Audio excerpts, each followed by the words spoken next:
Who let him cry like that? Preston Vale's voice thundered through the marble corridors, sharp enough to stop the clocks. The cry had pierced the stillness of the mansion, and now, so had he. Maya William froze mid-swipe of the window pane on the second floor, her microfiber cloth still damp in her hand. She had only been working in the Vale estate for 5 days, assigned to routine cleaning on the east wing. No one ever mentioned the 5th floor. In fact, most of the staff avoided it like it was cursed. But that sound, the shrill, cyclical sobbing that now rose again, wasn't something she could ignore. It wasn't a hungry cry. It wasn't sleepy or cranky. It was the sound of panic, the kind that clawed from the inside out. "Miss," the butler called from downstairs. "Stay clear of the upper wing." She didn't answer. Maya climbed the final steps, heart racing. At the end of the hallway, behind a partially open door, flickering light pulsed from a sensory projector. A boy, maybe 7, sat curled on the carpeted floor, rocking violently, hitting his forehead in rhythm against a bookshelf. No supervision, no comfort, just pain and repetition. She paused at the threshold. Everything in her said to turn back. But something deeper, something old and buried kept her rooted. Her brother, Jermaine, used to do the same thing. Same rocking, same sound. She remembered it vividly. Under the dinner table, arms tight across his chest, face streaked with tears no one could understand. Maya stepped softly into the room and crouched several feet away. "Hey, sweetheart," she whispered, voice barely audible over his cries. "I'm not going to touch you. Just sitting right here." The boy didn't respond, but his movements slowed. Slightly, she kept her hands in sight, palms up. Then, slowly, she lifted one hand and traced a simple sign across her chest. Safe, a motion she hadn't used in years. One her grandmother had taught her to calm Jermaine when words failed.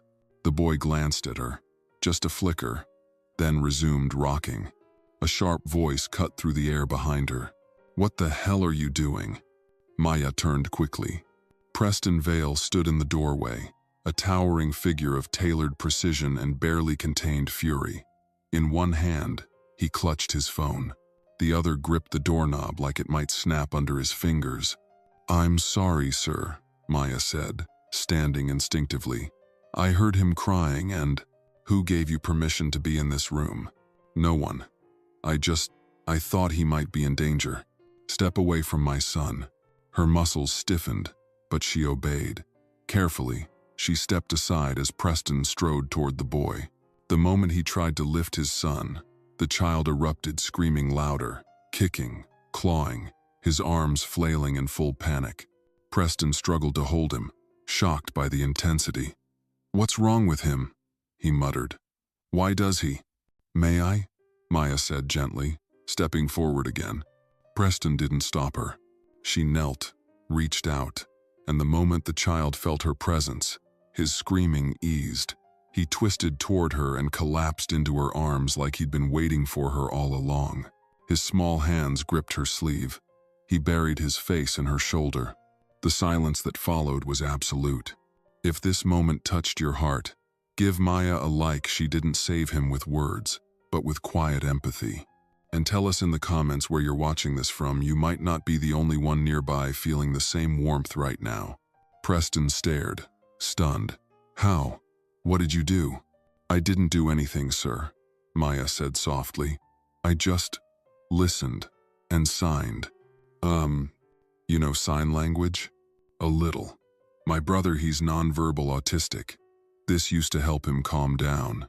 Preston's posture shifted almost imperceptibly. His suit looked suddenly too tight for him. His presence, so forceful a minute ago, was now suspended like he didn't know what to do with himself. "What's your name?" he asked. "Maya. Maya William. I clean the East Wing." "You're not a therapist?" "No, sir. Just a cleaner." He watched her hold his son like it was the most natural thing in the world. "Can you stay a little longer today?" Maya nodded, still swaying gently with the boy in her arms. "Yes, sir," she whispered. Preston turned, walking slowly out of the room. For the first time in months, the house was still. No echoes of pain, no tense footsteps, no slammed doors. Just a boy and a stranger now, not so strange, wrapped in quiet understanding. And though Preston didn't say it, the look on his face said everything. Something had shifted. Something was beginning. The sun had dipped lower by the time Maya descended the stairs again, her back slightly aching from holding the boy for so long. Elisha had heard Preston call him that once Shad finally drifted to sleep in her arms, his face pressed into the curve of her shoulder like he belonged there. She had laid him gently on a beanbag in the corner of his nursery, covering him with a weighted blanket she'd found folded in the closet. He hadn't stirred. Now, the grand mansion felt heavier than it had when she first entered it. Each chandelier sparkled but felt cold. Each marble tile under her feet clicked like a reminder that she didn't belong. She was a cleaner, a temp, no less. And she had just broken a major boundary. She turned toward the service hallway, expecting to be dismissed, maybe even terminated on the spot. "Miss William." The voice came from behind her, clipped and clear. She turned and found Preston Vale standing at the end of the corridor, arms crossed, his expression unreadable. He was no longer holding his phone. Instead, he held a small notepad, a legal pad, the kind that usually came out when something official was about to happen. Maya straightened instinctively. "Yes, sir? In my office, please." Her heart sank a little. She nodded and followed him down the long hallway, through a set of double doors into an office she had only ever dusted from the outside. It was immaculate, modern, and sparsely decorated. Dark wood shelves held books with uncreased spines. A wall of windows looked out over the private garden. On the far end sat a massive desk of polished oak. He gestured to the chair in front of the desk. "Sit." "One." Maya obeyed, folding her hands in her lap. Preston sat opposite her and remained silent for several seconds. He tapped a pen against the edge of the notepad. She could hear a grandfather clock ticking somewhere in the distance. It felt like a courtroom, and she didn't know if she was the witness or the accused. "You handled him like someone who'd done it 100 times, he said finally. "I haven't, not with him, just with someone like him." "Your brother?" "Yes, sir. Germain. He passed away 4 years ago. He was 10. Preston's eyes flicked up, and for a moment, something human passed across his face. "I'm sorry. Thank you." He was silent again. Then he leaned back in his chair. No therapist, no specialist, no trained professional has been able to calm Eli down like that. Not in 2 years. They all failed. And you just walked in there with a rag in your hand and fixed him. Maya's throat tightened. "I didn't fix him, sir. I just saw him." Ugh, that stopped him. The pen he'd been tapping fell still. "You saw him? Children like Eli, they don't need to be fixed. They need to be heard. You can't rush their silence. You have to be willing to sit in it with them." Preston blinked slowly.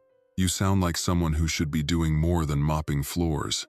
"I'm just someone who needed a job, sir. My grandmother's got medical bills, and this pays better than the diner." He looked down at his notes, then closed the notepad altogether. "I want to make you an offer." Maya blinked. "Sir?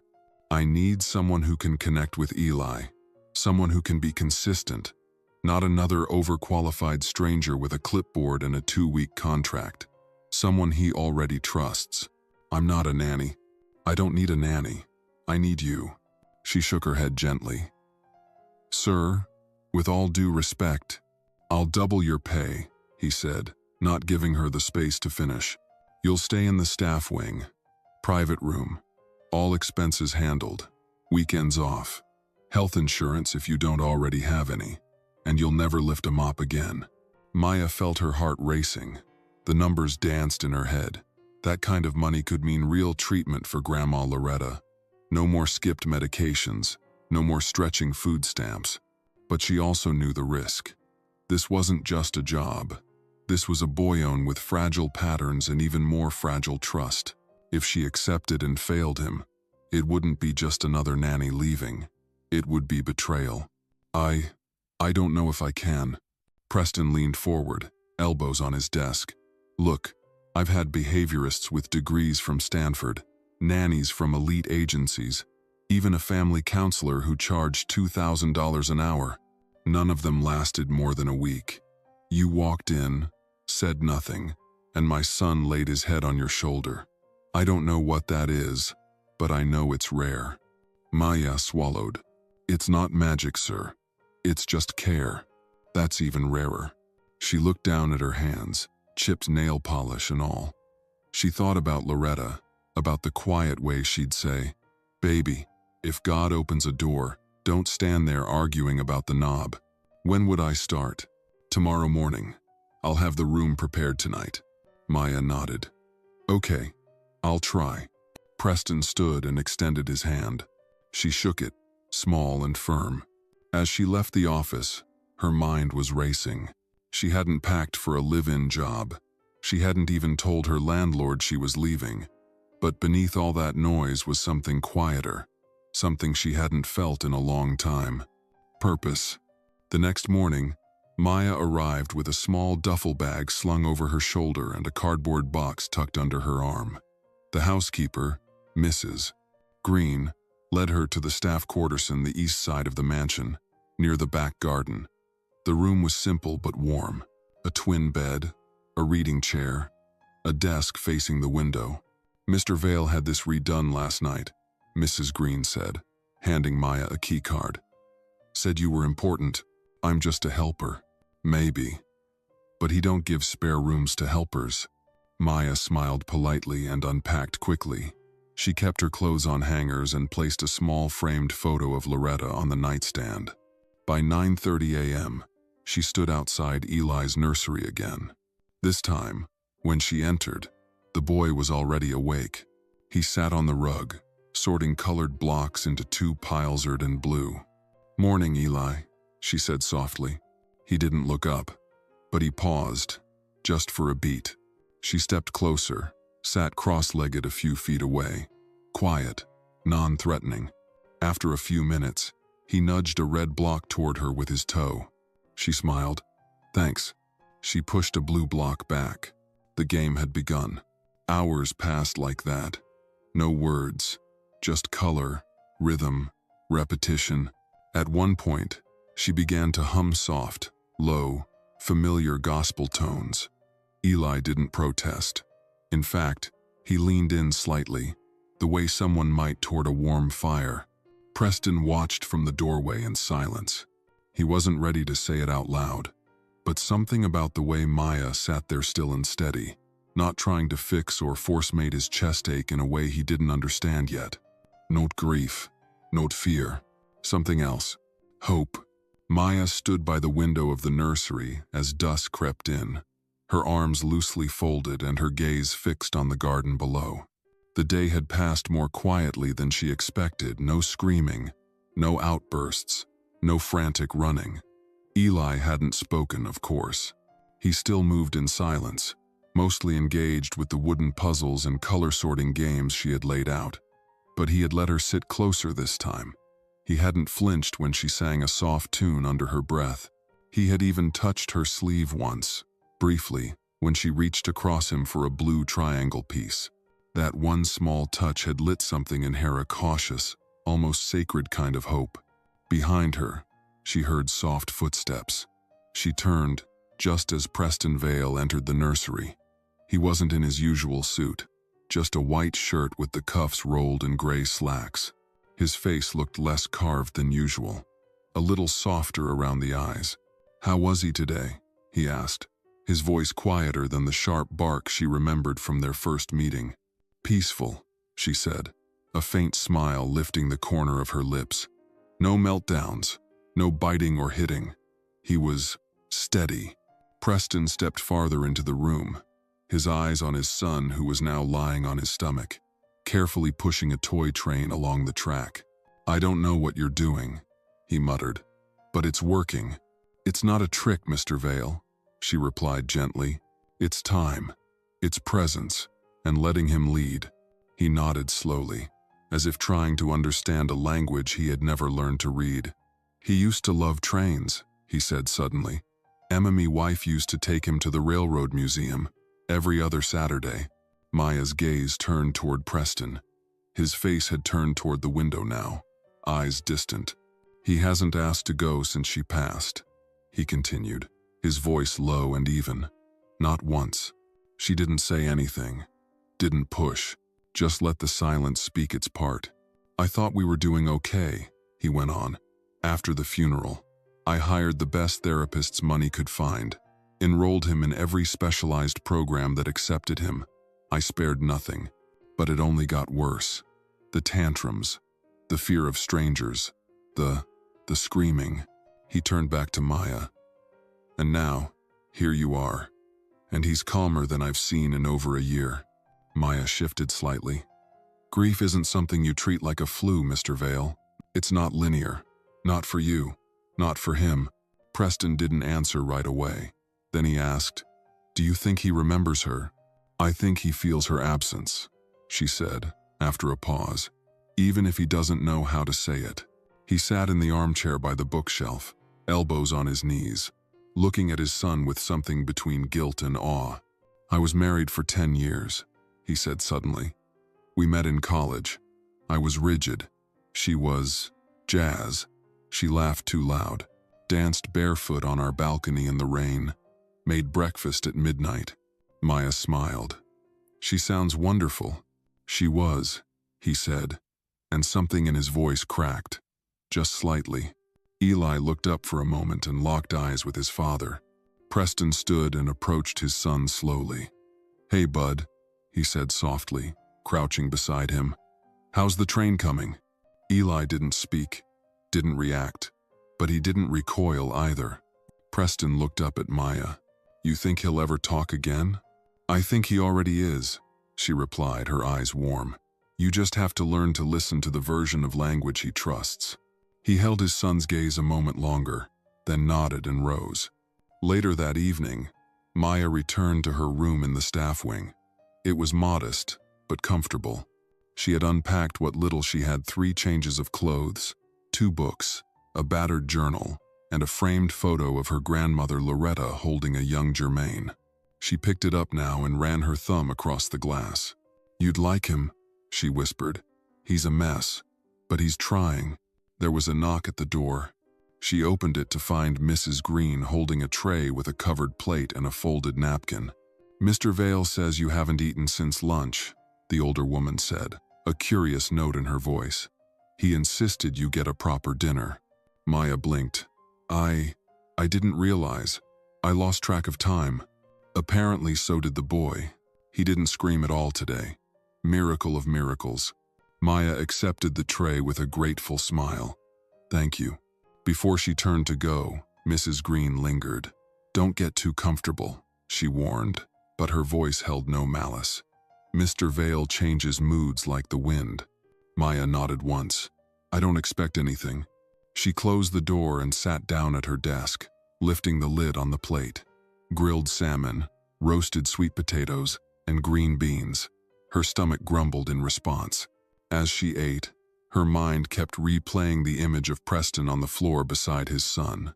It had been brief, but genuine, vulnerable, and she couldn't help but wonder, what kind of man tries to control the world but forgets how to hold his child?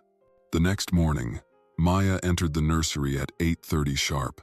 Eli was already awake, sitting by the window, tracing shapes on the glass with his finger. The sunlight cut a warm line across the carpet. "Morning, Eli," she said softly, approaching slowly. He didn't turn, but he didn't stiffen either. She sat beside him, not too close. After a few quiet minutes, she took out a small whiteboard and a dry erase marker. "I thought we could try something," she said gently.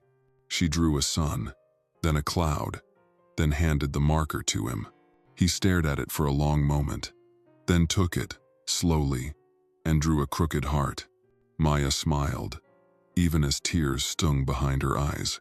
From the hallway, Preston had stopped outside the door. He watched the moment through the crack in the frame, his hand hovering near the handle but not opening it. Something inside him was shifting, slowly, painfully, like an old hinge learning to swing again. He turned away before they noticed, but his thoughts stayed in the room.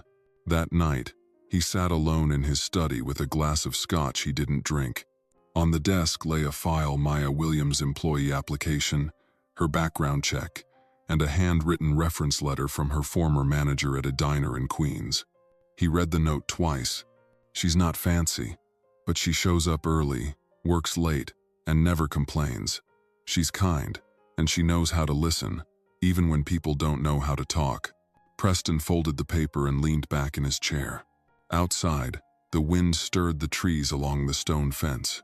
Inside, for the first time in months, the silence felt like comfort, not a void. In a house built by money, guarded by rules, and haunted by loss, someone had finally arrived who didn't try to fix the cracks. She simply sat beside them. And for Eli, and maybe for Preston too, that was enough to begin again. It had been nearly 3 weeks since Maya Williams had taken the job that wasn't hers to begin with, caring for the boy no one could reach. And by now, her presence in the Vale mansion had gone from anomaly to necessity.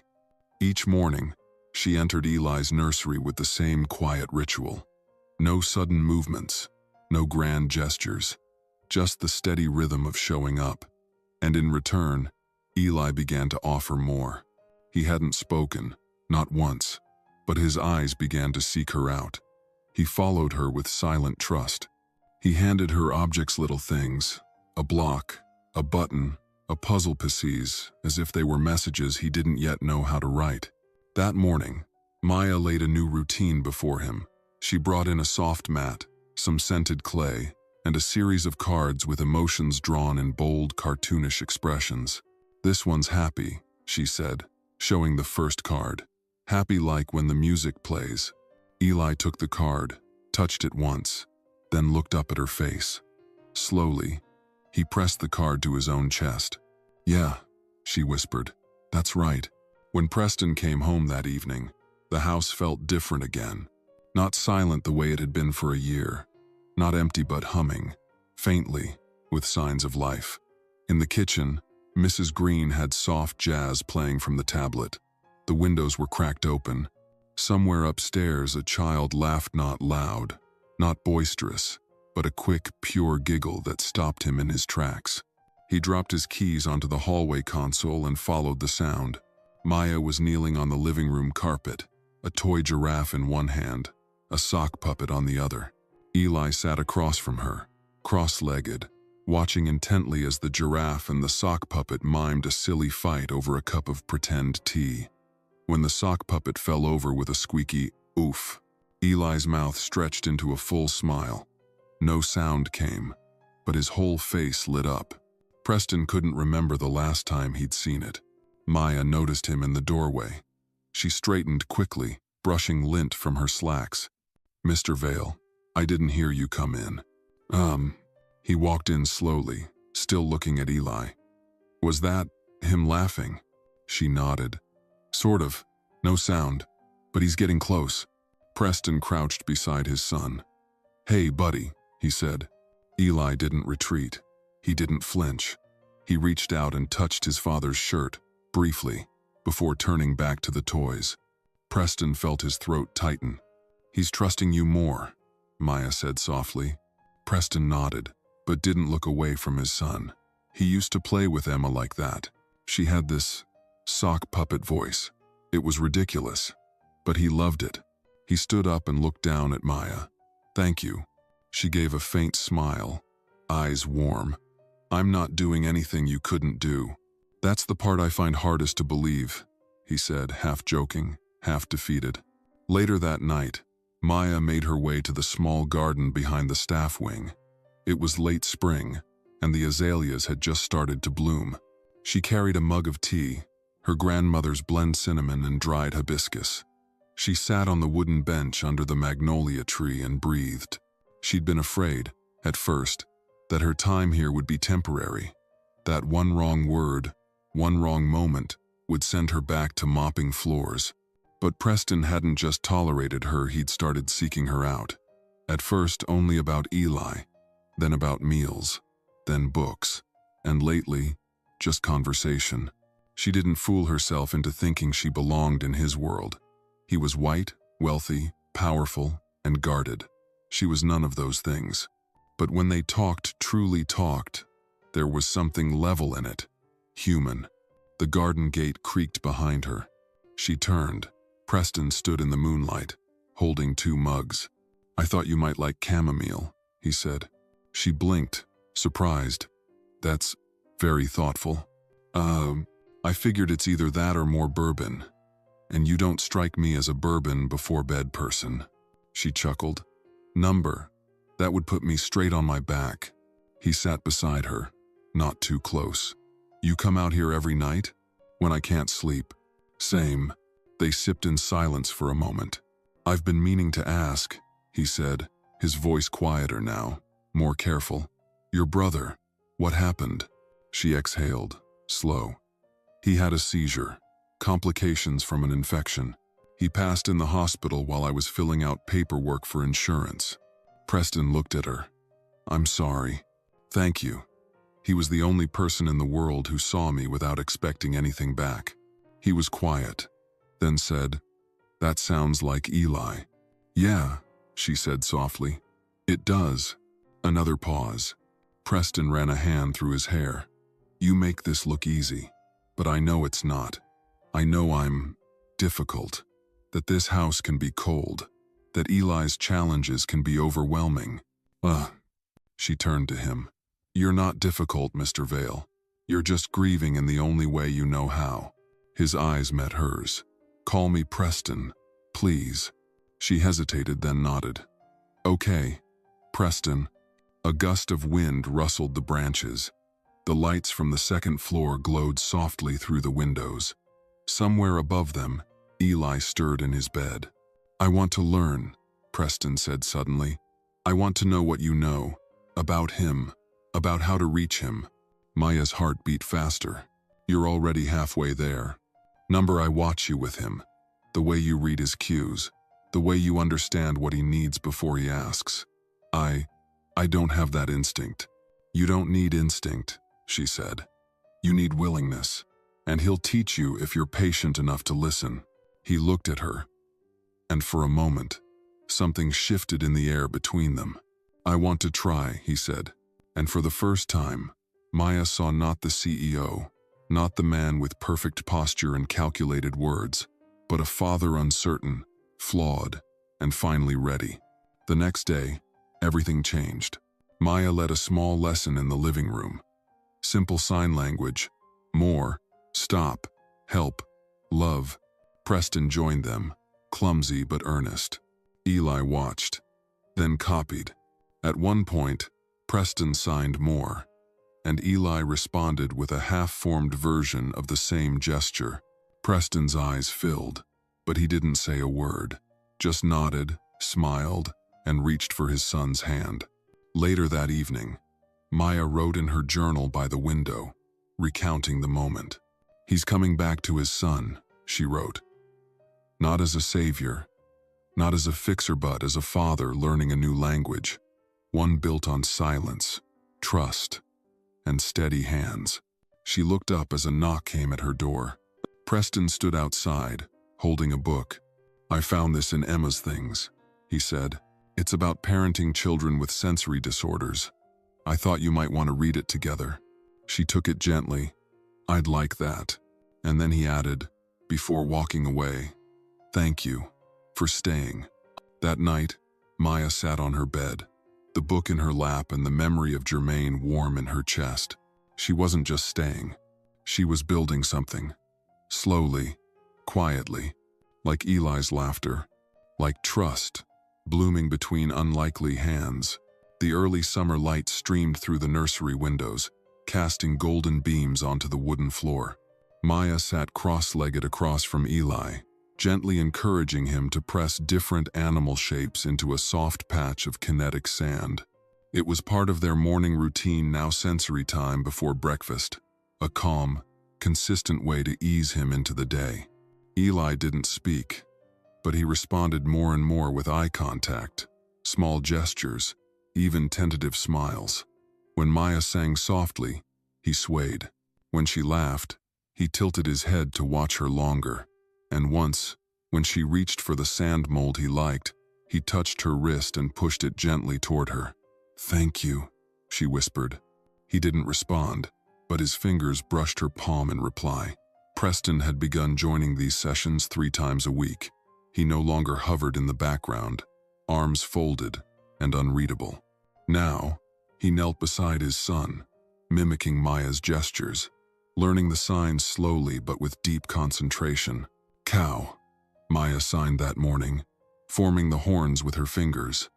Eli didn't copy, but he stared, then pointed to the small cow figure on the mat and pressed it into the sand with surprising care. Preston laughed quietly but genuinely. "He's getting it," he said. Maya smiled, then turned toward him. "So are you." That afternoon, Preston invited her to walk the garden with him after lunch. Eli had fallen asleep in the sunroom, a blanket loosely wrapped around him and a stuffed bear held tight in one hand. Maya hesitated for a moment, unsure if this was still professional, but then followed him out, past the manicured hedges, down toward the old gazebo. They walked slowly, side by side. Preston had removed his jacket and loosened his collar. It was the first time she'd seen him without that ever-present armor. "Eli's therapist called this morning," he said. "I didn't mention it earlier because I wanted to see how today went." Maya looked up. "Is everything all right?" She said his developmental milestones are still delayed, but she noted significant behavioral improvements. "He's beginning to trust again," Maya said softly. "That takes more than therapy. That takes safety." Preston nodded, hands in his pockets. She also said, "Well," she asked what changed in the home environment. "I told her it was you." Maya chuckled, brushing a braid back behind her ear. "I'm just one part of it." He stopped walking and turned toward her. "You're the part that matters." She met his eyes, and for a brief second, the world narrowed. The breeze slowed. The sound of birds faded. Preston's expression was different now, not the guarded, clipped detachment she'd come to expect, but something quieter, raw. "Before Emma died," he began, his voice more gravel than usual. "She said I was always 2 steps behind, that I never saw what was in front of me until it was too late." Maya said nothing, only listened. She handled everything. The school forms, the therapy sessions, the tantrums. "I just wrote the checks." He swallowed hard. "And when she got sick, I panicked. I started controlling everything, as if order could save her, as if structure could replace her presence." "Grief makes us grasp for anything that doesn't move," Maya said gently, "because what moves might disappear." He looked at her sharply, surprised, then slowly nodded. "You speak like someone who's lost something." "Someone who's lost someone," she corrected, her voice barely above a whisper. "We all carry echoes." They continued walking in silence. The shadows stretched across the garden. Maya reached out and touched a blooming camellia. "These used to grow outside my grandmother's porch," she murmured. She used to say they were stubborn flowers, that they bloomed when they felt like it, not when others expected them to. "Sounds familiar," Preston said. She smiled. "I suppose it does." That evening, as the sun dipped low and Eli napped on the couch, Maya found herself in the study. Preston had invited her to review an old therapy binder he'd found in the closet notes and videos from Eli's earliest sessions. "Emma filmed everything," he said, handing her a USB drive. "She always said, 'One day, we'll forget the hard parts and miss the details. Let's save the details.'" Maya sat at the desk and opened the folder on the screen. The first video began to play. A much younger Ella, maybe 4 years old, sat at a low table with a therapist. Emma's voice narrated gently from behind the camera, coaching Preston on how to use signs for eat, sleep, and mom. Maya watched in stillness as the video continued. In one clip, Eli reached toward Preston and signed love clumsily. Emma's laughter followed. "That's your daddy, baby. Good job." Maya turned slightly in her chair to see Preston standing in the doorway. He didn't enter, just watched. His face had gone pale. "I forgot about that video," he said. I haven't watched these since before the funeral. She was good with him, Maya said. She was everything, he replied. His voice cracked, just a little. And I erased her. Maya stood and walked slowly to where he was. No, you didn't. You were surviving. You were breaking open in silence. Preston looked down at her. Is that what I was doing? Yes, but now, you're healing. He stared at her, unreadable. And you? Are you healing too? She paused. I think so. Some days more than others. For a long moment, they stood there, nothing but the soft hum of the computer and the ghost of Emma's laughter playing faintly in the background. Then, gently, Preston reached out and touched Maya's hand. She didn't pull away. That night, something changed, not in words, not in declarations, but in presence. Maya lay in bed, unable to sleep. Her heart beat fast, not from fear, but from awareness. Something was forming between them, something unspoken but undeniable. And for the first time in years, she didn't feel like a visitor in someone else's story. She felt like she might belong to it. Upstairs, Eli stirred in his sleep and mumbled a sound, soft, high-pitched, almost a word. Maya didn't hear it, but the house did. It was listening now, and so was she. The next morning began with the smell of cinnamon drifting through the kitchen. Maya stood barefoot on the tile floor, gently flipping slices of French toast on the skillet. Her apron was dusted with flour, and a faint smile played on her lips as she hummed an old Sam Cooke tune under her breath. It was a quiet, joy, simple, rooted, something she hadn't felt in years. Preston entered the room quietly, freshly showered and dressed in a white button-down and gray slacks, but without a tie for once. He paused at the doorway, watching her work. Didn't know breakfast could sound so good, he said softly. Maya glanced over her shoulder. You mean smell? He leaned against the doorframe. I meant what I said.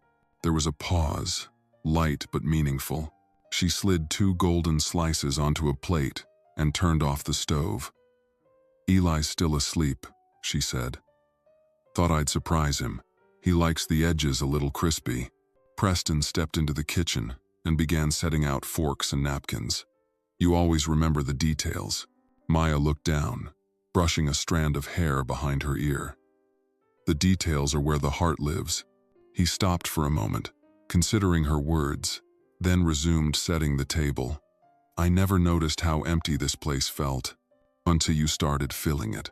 Before Maya could respond, the baby monitor on the counter crackled softly, Eli's sleepy whimper, then the gentle thump of his feet hitting the carpet. Maya moved instinctively, removing her apron. I'll go. Preston touched her wrist. Let me. It was a subtle shift, but she understood. This was his moment now.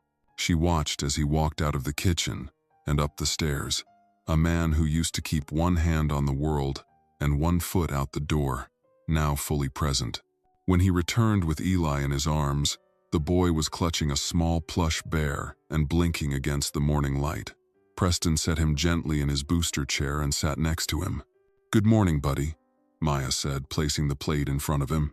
Your favorite. Eli didn't answer, but he picked up a piece of toast with his fingers and began chewing slowly. Maya watched the way Preston helped him dab syrup on it, his movements careful, patient.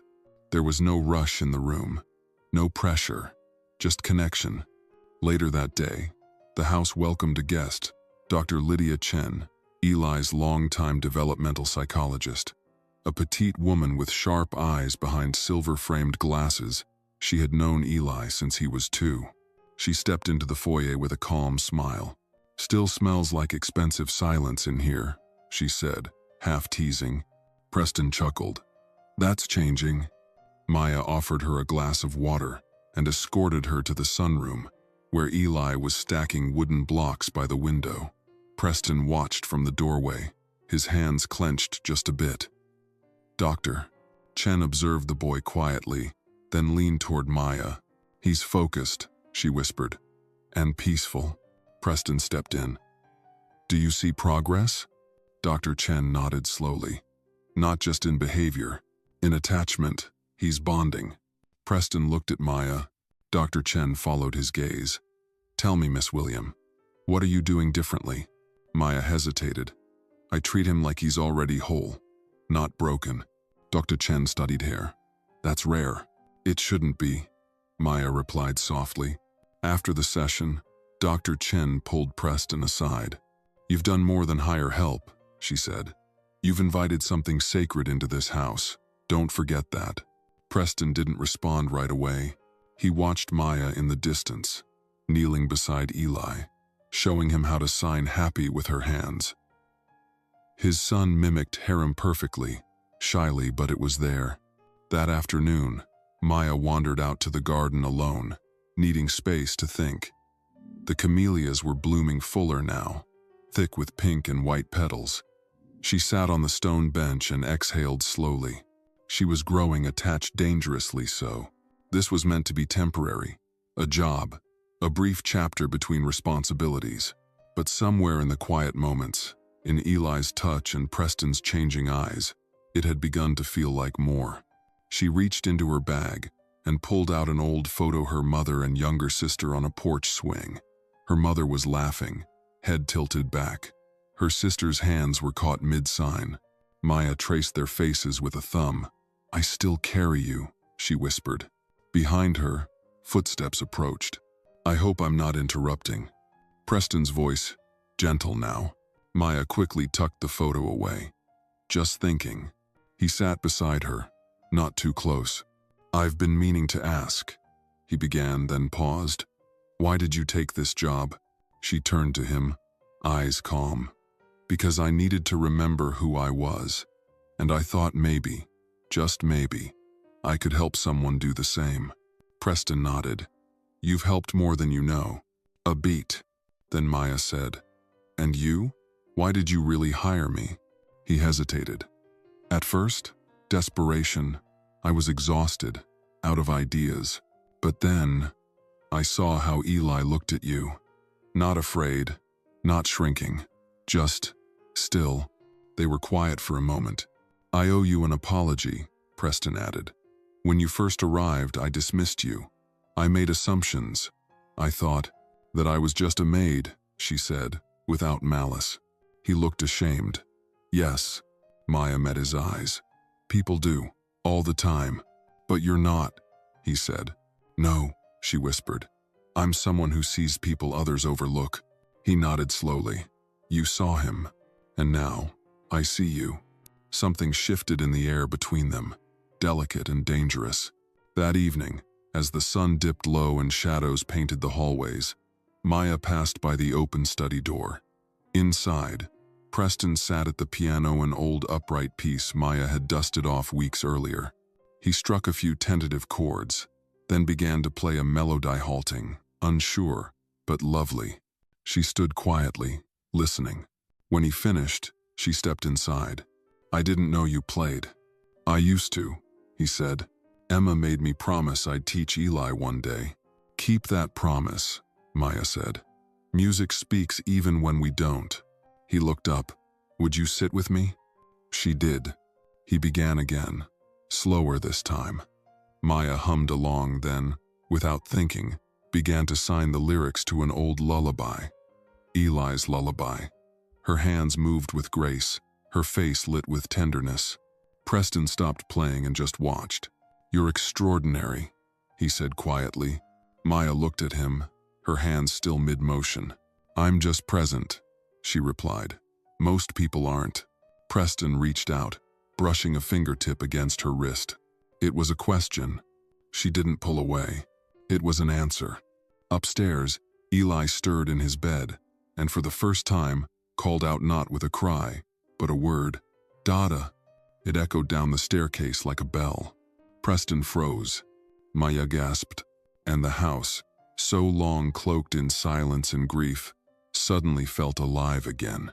The word hung in the air like a fragile miracle. Dada. It wasn't loud. It wasn't perfectly clear, but it was there. Real. Alive. Preston shot to his feet, nearly knocking the piano bench over. Maya was already moving, her instincts sharper than her thoughts, and together they raced up the stairs. the world suddenly sharpened into focus by that single word. Eli sat upright in bed, his small hands gripping the edge of the blanket. His eyes were wide, not frightened, just uncertain, as if he himself was unsure what had come out of his mouth. But when he saw Preston at the door, something flickered across his face: recognition, a kind of vulnerable hope. Preston dropped to his knees beside the bed. "Say it again," he whispered, his voice trembling. "Please, just one more time." Eli blinked, lips parting. He looked at Maya standing just behind, then back at his father. No words came, just a tiny hand reaching forward, resting against Preston's chest. It was enough. Preston wrapped his arms around his son, holding him as though he'd fall apart if he didn't. "You did it," he murmured, over and over, forehead pressed gently to Eli's hair. "You did it, buddy." Maya stood quietly in the doorway, hands clasped to her chest. She didn't intrude, didn't speak. This moment belonged to them. But her eye sweat, soft, glowing, held the quiet satisfaction of someone who had given a piece of herself and was now watching something sacred bloom. The next morning, the house felt transformed. There was light in the windows that hadn't been noticed before, warmth in the silence that used to echo hollowly. Even the staff moved differently, slower, quieter, reverent, as if they sensed a shift none of them could explain. Preston canceled all his meetings for the day. His assistant didn't question it. "Family day," he said. "Non-negotiable." He spent the morning with Eli, reading picture books in the sunroom, building towers out of plastic bricks, and most remarkably getting a giggle when he made a silly face. It wasn't much, but it was a sound Preston had waited years to hear. A sound that brought him to the edge of tears more than once. Maya stayed near, not hovering, just present. She brought snacks, wiped sticky fingers, offered soft encouragements, and whenever Eli looked her way, he smiled, small, fleeting smiles, but smiles nonetheless. Around noon, Dr. Lydia Chen returned, unannounced but not unwelcome. Preston had texted her the night before 3 words, all caps. He said Dada. She stepped into the foyer like a detective entering a scene of quiet joy. "You weren't kidding," she said after watching Eli play for 5 minutes. "His eyes are clearer. He's grounding." Preston nodded. Maya was there when it happened. Dr. Chen turned. "That doesn't surprise me." They stepped aside into the dining room, letting Eli and Maya play uninterrupted. "You know this changes everything," Lydia said. "I know. You'll need to consider long-term care, adjust your routines, possibly reintroduce therapies. His progress may accelerate now." "I want you to lead it," Preston said. "But only if Maya stays involved." Lydia raised a brow. "She's not a therapist, Preston." "She's something better," he replied. "She's someone he trusts." Lydia considered this, then nodded slowly. "Fair point." After lunch, Maya excused herself to take a short break. She walked to the garden again, her place of reflection, and sat by the camellias. The spring breeze teased her braids, and she tilted her face toward the sun, letting it warm her skin. She should be happy. Eli had spoken. Preston was changing, but there was a tremor in her chest she couldn't quite name. She was growing roots where she'd promised herself she wouldn't. "Maya?" She turned. Preston stood a few feet away, hands in his pockets, a hesitant smile on his lips. "I didn't mean to interrupt," he said. "You didn't." He sat beside her on the bench. "I was thinking we should celebrate. Just something small, a dinner tonight. Just us and Eli." Maya's eyes softened. "That sounds lovely." He nodded. "And tomorrow, I want to show you something. Something personal." She tilted her head. "It's not far. Just something I haven't shared in a long time. About Emma." The mention of his late wife made the air still. Maya placed a gentle hand on his arm. "You don't have to." "I want to," he said. "You've given so much to our home. I want you to know where this all began." That evening, dinner was simple but meaningful: grilled salmon, asparagus, mashed sweet potatoes. Maya cooked. Preston set the table, and Eli picked out a napkin for everyone. He handed Maya a blue one, himself a red, and his father a yellow. It was the first time Maya had seen him make a deliberate choice that included her. After dinner, they sat by the fireplace. Preston poured them each a glass of wine, Maya's just half, as she preferred. "I used to sit right here with Emma," he said, his voice low. "This exact spot. When we first bought the house, we couldn't afford to furnish most of it, but we had this fireplace and a second-hand record player." He smiled, eyes distant. She used to sing to Eli every night, even when he wouldn't respond, even when the silence felt endless. She never gave up on him. Maya's throat tightened. "You remind me of her," he said suddenly. "Not because you're similar, but because you love with the same stubborn depth." She looked at him, surprised. "Preston, I'm not saying that lightly." There was a pause. The fire crackled. "I don't know where this is going," he admitted, "but I know what I feel when you're near. And I know how Eli changes around you." She looked down, heart racing. "Do you feel it too?" he asked. Maya met his gaze. "Yes, but I'm scared." "So am I." They sat in silence, the kind that didn't need to be filled. Later that night, Maya lay in bed staring at the ceiling. Her room was small, modest, tucked at the back of the house, but it was hers for now.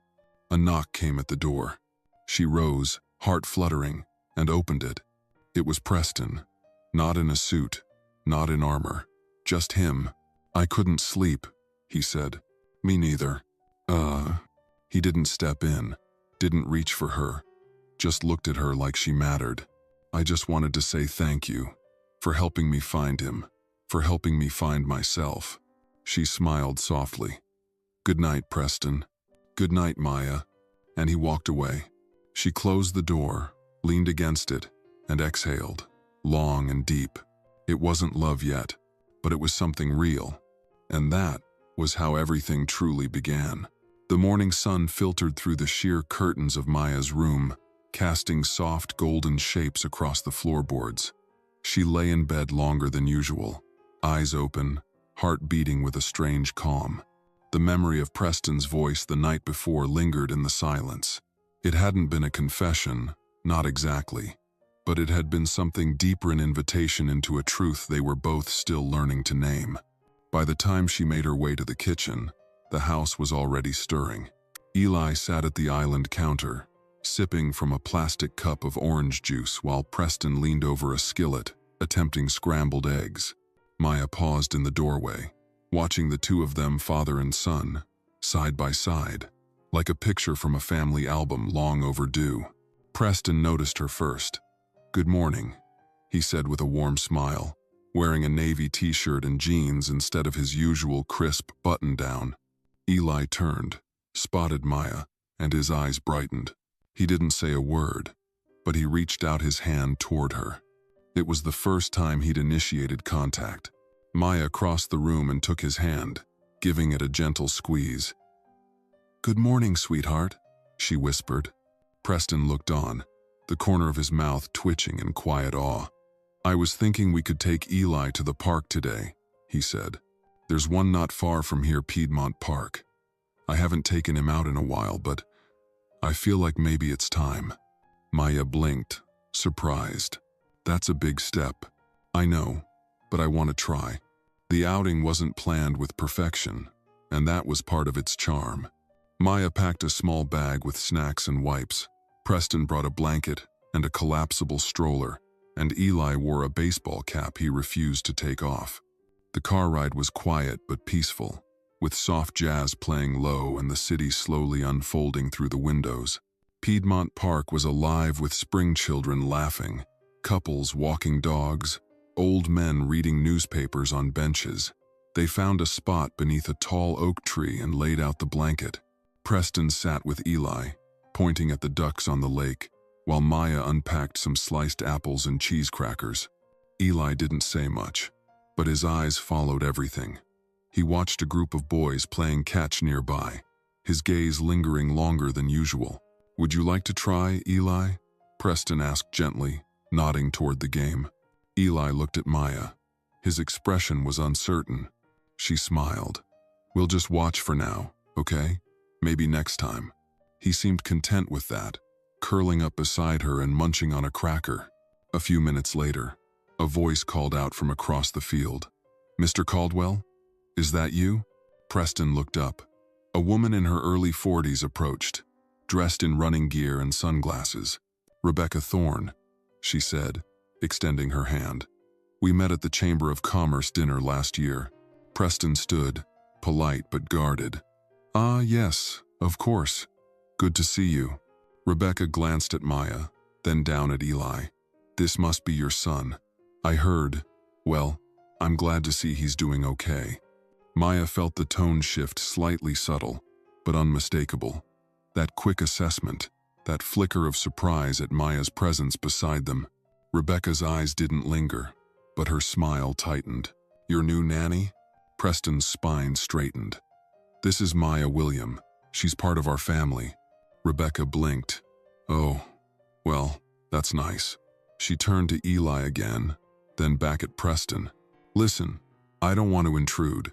Just wanted to say hello. We should catch up sometime. I'll send you a message." With that, she jogged off. Maya pretended to focus on Eli's snack, but she felt the heat crawl up her neck. Preston sat back down beside her, silent for a moment. "I'm sorry about that," he said softly. "You don't have to be." "No," he insisted, turning to her. "You deserve more than to be seen as just someone who works for me." Maya met his eyes. "I don't need validation from strangers, Preston. I know who I am." His expression softened. "I wish everyone had your clarity." They spent another hour in the park, letting Eli explore the grass, listen to bird song, and gather small rocks like treasure. When it was time to leave, he didn't cry. He held Maya's hand and walked beside her all the way to the car. That evening, as twilight deepened over the estate, Preston stood by the window in his study, a glass of whiskey untouched in his hand. Maya knocked gently on the door. "Come in." She stepped inside, pausing at the threshold. "Eli's asleep." "Thank you." He gestured for her to sit. "There's something I want to show you." He opened a drawer and pulled out a worn photo album. Maya moved closer, sitting beside him on the leather sofa. The album smelled faintly of old paper and lavender.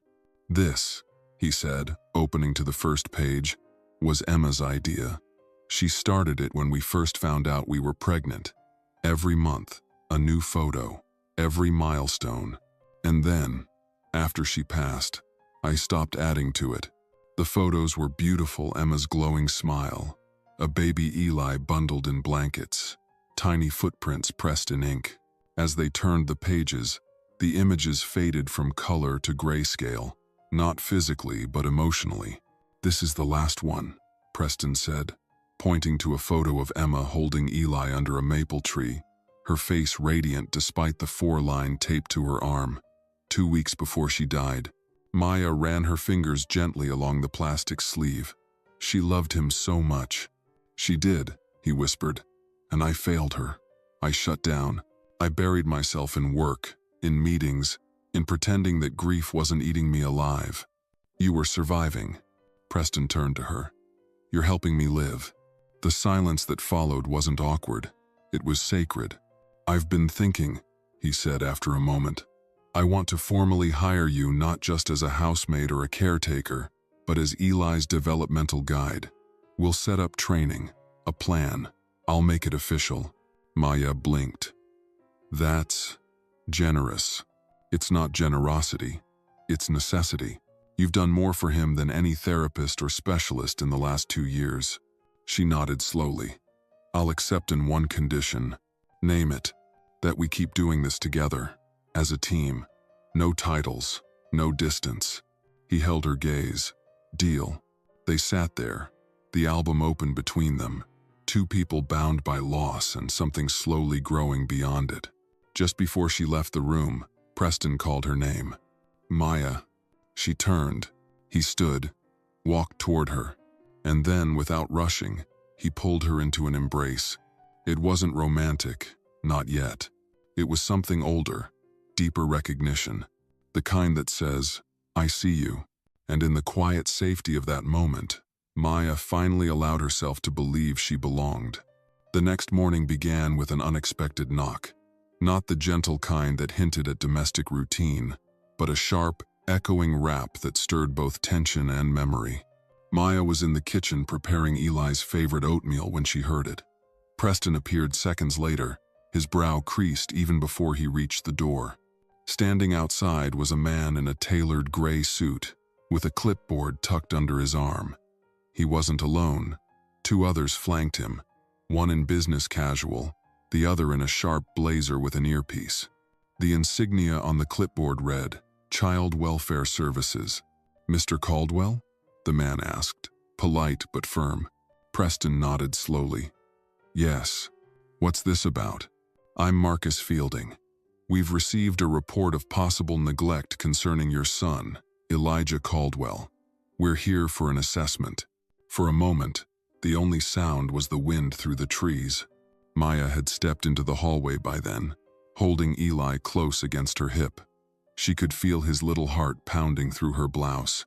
Preston stepped outside, pulling the door halfway closed behind him. "This is absurd. Who filed this report?" "I'm afraid we're not permitted to disclose the source during the initial evaluation. May we come in?" "No," Preston said. His voice was calm, but Maya recognized the storm behind it. "Not until I speak to my attorney." "You have every right to contact legal counsel," Marcus replied. "However, if you deny entry during a welfare check, we'll need to escalate. A court order can be requested." Maya stepped forward, still holding Eli, who now clutched her tighter. "He's safe," she said, her voice steady. "I've been with him every day. There's no neglect." Marcus studied her. "And you are?" "Maya William. I've been working here for several months. I'm his full-time caregiver." Another agent jotted something into a notebook. Preston exhaled through his nose. "Give me 5 minutes." He returned inside and made 2 calls, first to his lawyer, then to the head of a private security firm. When he returned, he opened the door fully. "You may enter, but you do so under observation, and nothing is to be touched without consent." They stepped inside, their eyes scanning the foyer like they were entering a crime scene. Maya held Eli protectively, whispering to him in a soft rhythm only he understood. Preston stayed close, his body language sharp, restrained. The agents conducted their assessment in quiet efficiency, checking the pantry, the nursery, the backyard. One agent asked to speak with Eli alone. Maya declined on his behalf. "He doesn't speak with strangers. He has autism. I'm his comfort, his voice. You can ask, and I'll translate in sign if needed." "Noted," Marcus said, scribbling. They didn't find anything. Of course, there was nothing to find. But just before they left, Marcus turned back. "This visit was protocol. But off the record, Mr. Caldwell, it's rare that we see a child this well cared for. Whoever sent the complaint may have had other motivations." Preston closed the door behind them, jaw tight. Maya stood nearby, still holding Eli, who had fallen asleep from the tension. "Someone's trying to get to us," she said softly. Preston nodded. "And I think I know who." He didn't name names. He didn't have to. Later that afternoon, Preston called a meeting in his home office. The guest list was small Maya, his attorney Sandra Griffin, and a security advisor named Lionel Hatch, a calm, silver-haired man with decades in federal protection services. "This wasn't random," Preston began. "We've been getting resistance on the upcoming tech acquisition. Silent pressure. Now this. I want a full background check on everyone who's had access to my family's internal calendar." Sandra looked up from her notes. "You think it was an internal leak?" "I think it was personal," Preston said, glancing at Maya. "And targeted." Lionel tapped the table. "I'll start the sweep. Phones, laptops, digital footprints. If someone tried to weaponize child welfare, we'll find the source." When the meeting ended, Maya lingered behind. Preston looked at her. "You don't have to stay involved in this." "Yes, I do," she said. "This isn't just your fight now. It's Eli's." And I'm not going anywhere.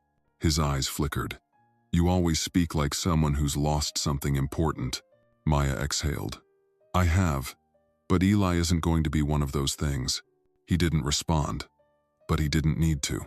That night, after dinner, Maya sat on the porch swing with Eli nestled against her.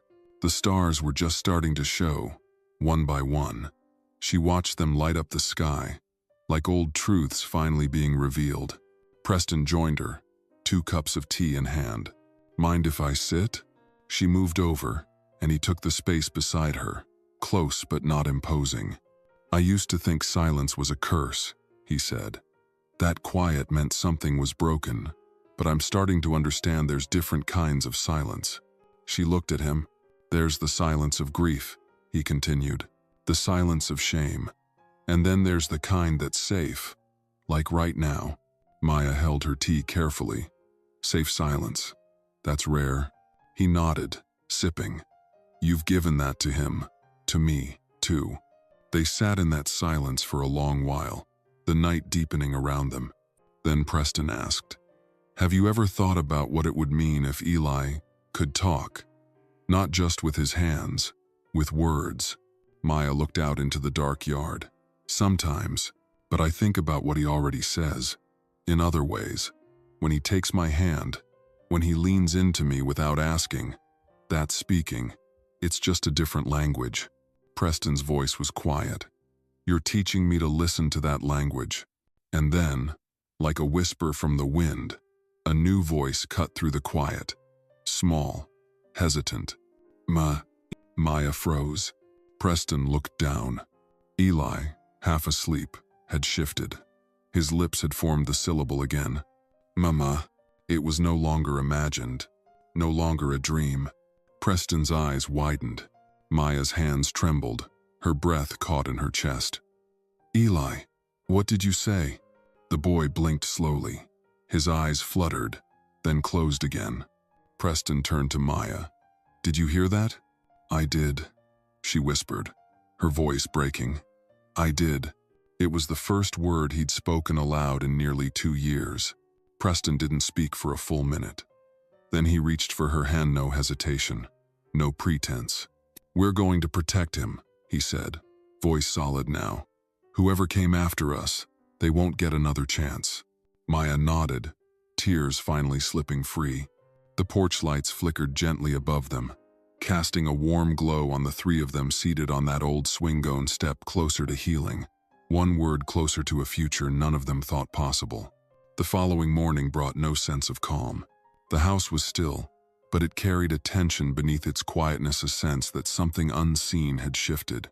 Preston rose earlier than usual and made his way to the gym, throwing himself into the punching bag with the kind of intensity that didn't come from physical training but from something deeper, unresolved. Maya woke to the muffled thud of his fists, echoing faintly down the hall. She slipped out of bed and checked on Eli first. He was curled up under the quilt, his breathing soft and even, his little arm cradling the stuffed bear she'd mended for him last week. A miracle still echoed in her chest, this voice, the word he'd spoken. Mama. It hadn't been loud, but it had been real. Downstairs, Maya brewed coffee, the scent curling through the kitchen like a small gesture of normalcy. By the time Preston returned, sweat-drenched and silent, she handed him a mug without a word. He took it, their fingers brushing. He paused for just a beat too long. Thanks, he said, voice hoarse. Didn't sleep much. I could tell, Maya replied gently. He stared into his cup, then asked, has he said anything this morning? She shook her head. But it wasn't a dream. I know what I heard. So do you. I do, he said quietly, then exhaled. But that also means whoever came after us knows how close he's getting, and they might try again. Maya's expression sharpened. Let them try. Preston gave her a look that was half surprised, half grateful. You're braver than most people I know. I'm not brave, she said. I'm protective. That's different. They sat across from each other, a calm before a storm they both sensed was coming. Minutes later, Lionel Hatch arrived. carrying a file under his arm and wearing a look that left no room for pleasantries. "I have something," he said as he entered Preston's study. "I ran cross-checks on all communications coming out of this property over the past 60 days. There's a match." Preston sat forward. Maya remained standing, arms folded tightly. "Someone accessed your schedule through a side channel, an old assistant who still had limited database clearance." Preston frowned. "That would be Sylvia Warner," Lionel finished. "Terminated 6 months ago, but someone forgot to revoke her cloud-level access. And guess who she's now working for?" Maya's jaw clenched. "Let me guess. Lark Technologies." Lionel nodded. "And not just working. She's engaged to their COO." Preston slammed his fist onto the desk. So this wasn't just corporate, it was personal. They knew how to hit where it hurts through Eli. "Exactly. The welfare report was just the first move," Lionel added. "But there's more. They've filed a quiet injunction claiming your acquisition of one of their subsidiaries involved coercion." That's absurd," Preston snapped. "They're playing dirty," Maya said, eyes narrowing. "And they're using Eli to rattle you." "Not just me," Preston replied. "Us." Lionel leaned in. "There's one move left, sir. You file a counter motion. Bring all of this to light. But it comes with a risk. They'll dig into everything, including Maya." She looked up. "I don't have anything to hide." Preston stood. "And even if she did, it wouldn't matter. She's part of this family now. I'm not letting them drag her name through the mud." Maya's breath caught. He hadn't said those words before, not like that. Her eyes searched his face, trying to find if he meant it or was just trying to protect her legally. But he held her gaze with a quiet certainty. "I'm going to make the call," he said. "We take them to court, publicly." By late afternoon, news began to trickle out through press channels. Caldwell Dynamics had filed a countersuit against Lark Technologies, citing defamation, emotional trauma, and abuse of government agencies for personal gain. Maya watched the news unfold from the guest room, Eli asleep beside her. Her phone buzzed non-stop with messages from friends she hadn't spoken to in years. Some were supportive, some were confused. Others were hostile. One message stood out. It was from a private number. "I know what you are. He'll find out too. You don't belong there." She stared at it, hands shaking. Preston found her 20 minutes later. Her expression told him everything. He didn't ask. He just took her phone and scrolled. When he saw the message, his jaw tensed. "This has to stop," he said. She looked up. "They're not going after you. They're going after me. Because they can't touch me without touching you first." There was silence between them. Then Preston said, "Come with me." He led her down the hall to the family room, where a fire had been lit and soft jazz played in the background. Eli stirred on the couch, blinking sleepily. Preston knelt beside him and began signing slowly. Maya watched, surprised. His signs were clumsy but sincere. "Safe, Daddy, love, Maya." Eli's face lit up with a small smile. Preston turned to Maya. "I've been learning, quietly, because if I'm going to be the father he needs, I can't wait for someone else to teach me." She didn't speak, not at first. Her throat tightened too much. But when she finally found her voice, it was soft. "You're already becoming that." That night, Lionel's team set up a surveillance grid around the estate. Drones, motion sensors, secured perimeter alarms. No one would come near the house unnoticed again. But the storm wasn't just outside. It was in headlines, in whispers, in anonymous comments online. Maya became a quiet lightning rod, praised by some, vilified by others.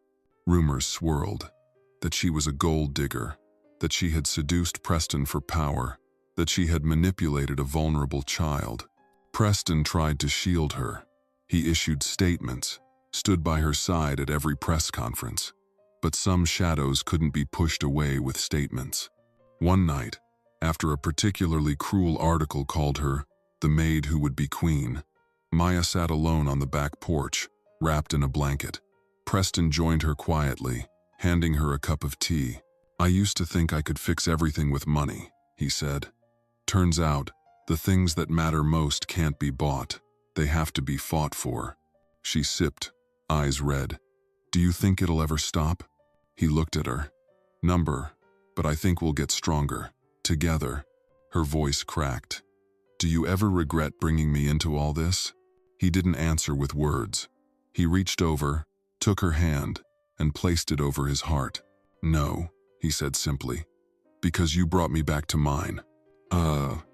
Tears filled her eyes again, but this time they weren't from hurt. They were from hope.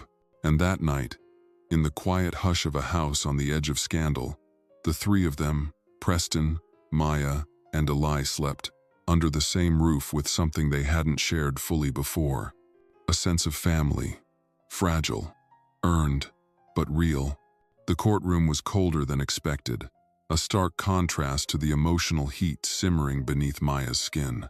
She sat quietly beside Preston at the defense table, hands folded tightly in her lap, her breath steady but shallow. Around them, cameras clicked and murmurs stirred as reporters filled every available seat in the gallery. This wasn't just a hearing, it was a spectacle. Judge Adeline Monroe, a woman in her 60s with silver hair pulled tightly into a bun, entered and called the session to order. Her presence was commanding without being cruel, her gavel echoing through the room with finality. "This court will now hear Caldwell Dynamics versus Lark Technologies," she said, voice unwavering.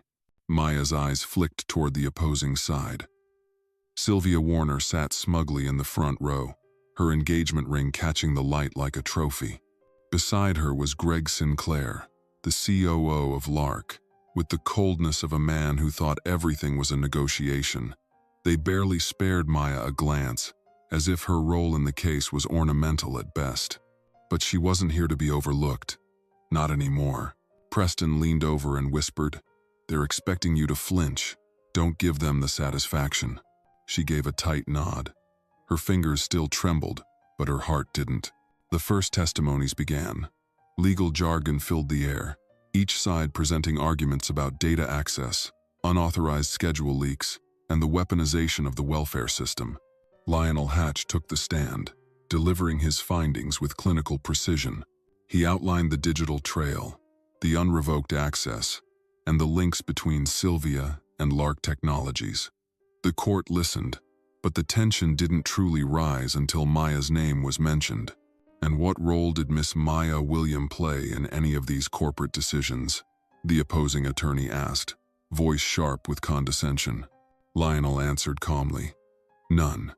She was a house staff member. Her only concern was the safety of the child." Then why, the attorney pressed, did she continue to involve herself in matters far beyond her professional scope? Before Lionel could respond, Judge Monroe raised a hand.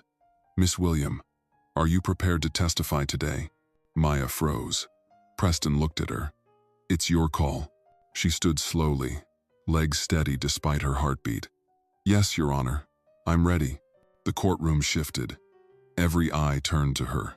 As she approached the stand, Sylvia smirked, and Maya met her gaze without flinching. Under oath, Maya recounted the events. She spoke of finding Eli, of the silent moments that passed between her and the boy who had not spoken for years. She told them about learning his signs, about the night of the fake welfare call, about the terror in Eli's eyes when strangers entered the home. "And did Mr. Caldwell instruct you to act beyond your duties?" the Lark attorney asked, leaning forward. "No," Maya replied. "But I chose to protect that boy. I would do it again." And why would a housekeeper insert herself into such a delicate situation? The implication was clear. The insult hung in the air. Maya's voice didn't shake. "Because that little boy wasn't just frightened, he was forgotten. And I know what that feels like." The courtroom quieted. Even Sylvia's smirk slipped. Maya continued.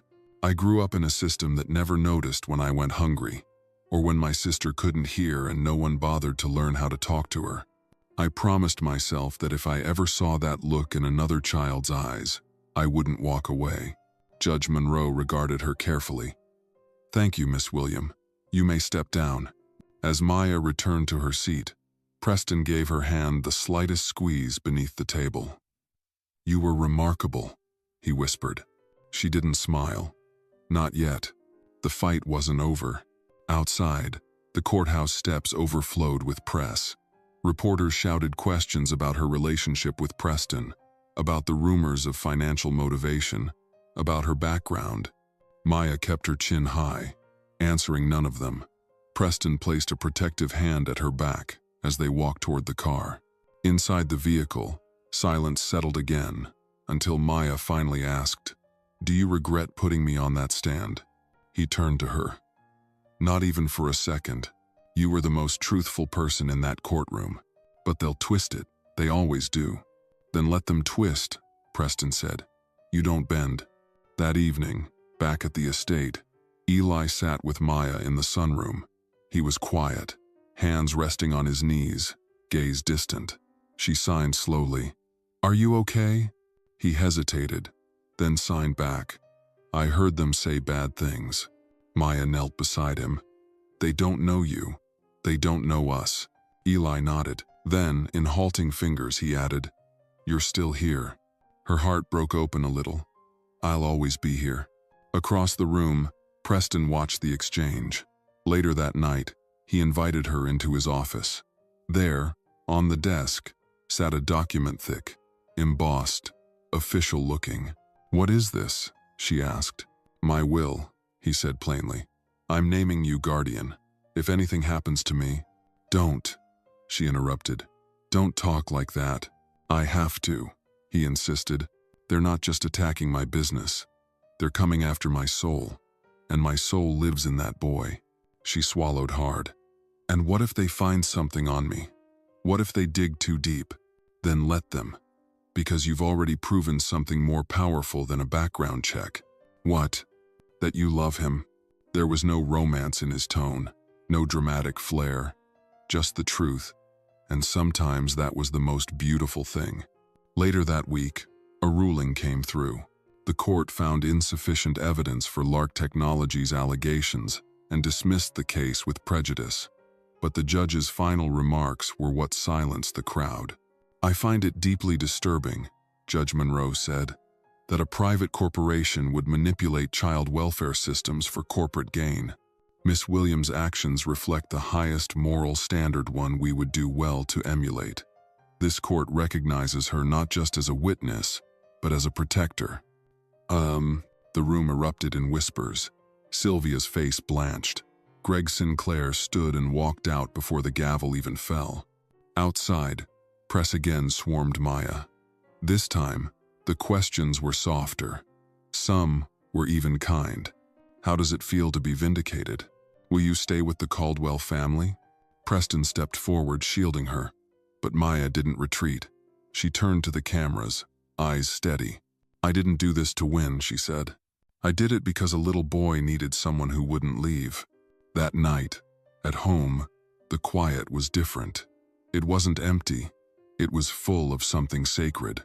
Eli fell asleep beside her on the couch, his hand curled in hers. Preston stood by the doorway, watching them both with a look that no longer needed explanation. Family wasn't always made by blood. Sometimes, it was chosen in the middle of chaos. Sometimes, it was proven in a courtroom. And sometimes, it was simply a hand held through the storm, refusing to let go. The following morning carried a kind of stillness that felt unfamiliar. Not the quiet of uncertainty, but the calm that follows after a long, punishing storm. Sunlight spilled through the estate's tall windows, warming the marble floors that once felt too cold, too sterile. Now, the house seemed a live-not with noise, but with peace. Maya stood at the kitchen counter, making pancakes from scratch. Eli sat on a stool nearby, still in his pajamas, watching her with the soft gaze of a child who finally felt safe. He didn't speak, rarely did, but he signed one word with gentle fingers. "Happy." Maya's chest tightened. She turned to him and signed back. "Me too." Behind them, Preston entered quietly, a cup of coffee in hand, tie still hanging loosely around his neck. His presence no longer carried the guarded stiffness of a corporate giant. Now, there was a softness in his eyes that Maya hadn't seen when they first met. "Smells like you're trying to spoil him," he teased lightly. She gave him a wry smile. If he's going to start his day watching the morning news talk about his dad, he deserves pancakes. Preston sighed, glancing at the muted television in the corner where a live interview was airing. One of the anchors read headlines off a prompter. "Caldwell family scandal ends with unexpected hero. The housemaid who stood against a corporation. The boy who spoke through silence." "They're not going to let this go anytime soon," he muttered. "I know," Maya replied, flipping a pancake. "But we don't need them to." Eli giggled as the pancake landed perfectly in the pan. It was such a simple sound, so small but it carried weight. It was joy, and in this house, joy had been rare. Later that day, a letter arrived via private courier. It was hand-delivered and sealed in a cream-colored envelope, addressed to Maya. Her brows furrowed as she opened it carefully. Preston watched her from the library doorway. "Something wrong?" She unfolded the letter, eyes scanning the handwritten lines, and blinked in disbelief.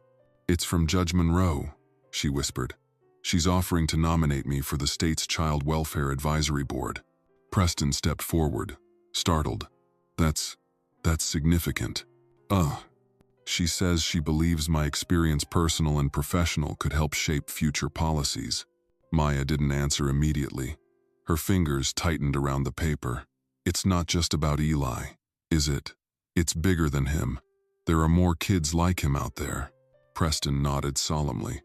"And not enough people willing to fight for them." For the first time since this entire ordeal began, Maya saw something beyond the mansion, beyond even Eli. She saw a path, a purpose, not to escape who she was, but to become more of it. That afternoon, the three of them drove out to a modest community center on the edge of the city. The building was old but clean, its faded blue doors welcoming. Maya had learned about it through one of the lawyers at the trial and after-school program for children with disabilities, mostly underfunded and understaffed. Inside, children sat in circles, some drawing, others using tablets with assistive communication. One young boy, maybe 7, struggled with his hands, trying to form letters in the air. Maya knelt beside him and gently guided his fingers. "Like this," she said softly, signing the word, "home." He repeated it, his smile stretching wide as he got it right. Preston stood in the doorway, Eli beside him, holding his hand. Neither said a word, but their expressions were identical: awe, admiration, and something tenderer. When they left, the director of the center followed Maya out. "If you ever wanted to volunteer or teach her, doors are open." She paused, then looked down at Eli, who was now signing to Preston. "I think I'd like that." That evening, as the sun dipped low and painted the walls in hues of gold, Maya sat alone in the garden. The scent of blooming jasmine drifted through the air, mingling with the distant sound of wind chimes. She held the judge's letter in one hand and her phone in the other. She finally called someone she hadn't spoken to in years, her mother's sister, Aunt Lorraine. The line rang twice before a familiar voice answered. "Maya, sweetheart?" Her throat tightened. "Hi, I just wanted to hear your voice." "Oh, baby, I saw you on the news. I told your cousins. That girl right there, that's my niece. That's Maya William, and she's got more courage in her little finger than most people have in their whole body." Maya blinked away tears. "I didn't think I'd come this far." "Well, you did. And your mama would be proud." They talked for nearly an hour. Laughter returned. Pain surfaced, but so did healing. By the time they said goodbye, Maya felt a piece of herself return, one she didn't know she'd lost. Later that night, Maya walked into the nursery. Eli was already tucked into bed, a small nightlight glowing beside him. She leaned down, kissed his forehead, and turned to leave. "Wait," he whispered. She turned, startled. It was the first word he had spoken aloud in months. He pointed to her and whispered again. "Stay." Maya blinked, swallowed the lump in her throat, and sat beside him. He reached for her hand and closed his eyes. Downstairs, Preston stood at the foot of the staircase, listening. When Maya finally joined him, his eyes searched hers. "You okay?" "I'm more than okay," she said. "I feel a hole." Preston hesitated. "There's something I want to ask." She tilted her head. "I know this isn't how things usually go, and I don't want to rush anything, but I'd like you to stay, not just as staff, as family." Maya's breath caught. "Preston, I'm not asking for answers tonight. I just wanted you to know that no matter what title the world gives, you maid, witness, advocate, you've already become something far more important to me." She looked away, heart pounding.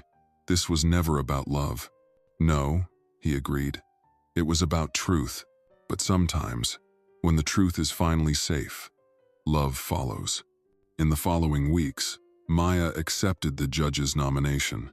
She joined advocacy circles, traveled with Preston and Eli to community meetings, and started designing inclusive curriculum for schools. Her story spread quietly, respectfully, not as a fairy tale, but as a reminder that sometimes it's not the powerful who change the world. It's the ones who dare to care when no one else will. One spring morning, nearly a year later, a framed photo sat on Preston's office desk. It showed Maya and Eli sitting beneath a tree, sunlight filtering through the leaves, both of them laughing with abandon. Above the image, in small engraved letters, it read, "Family is the place where the storm breaks." And beneath it, a simple quote from Maya herself, "Justice isn't always loud. Sometimes, it's just showing up and staying."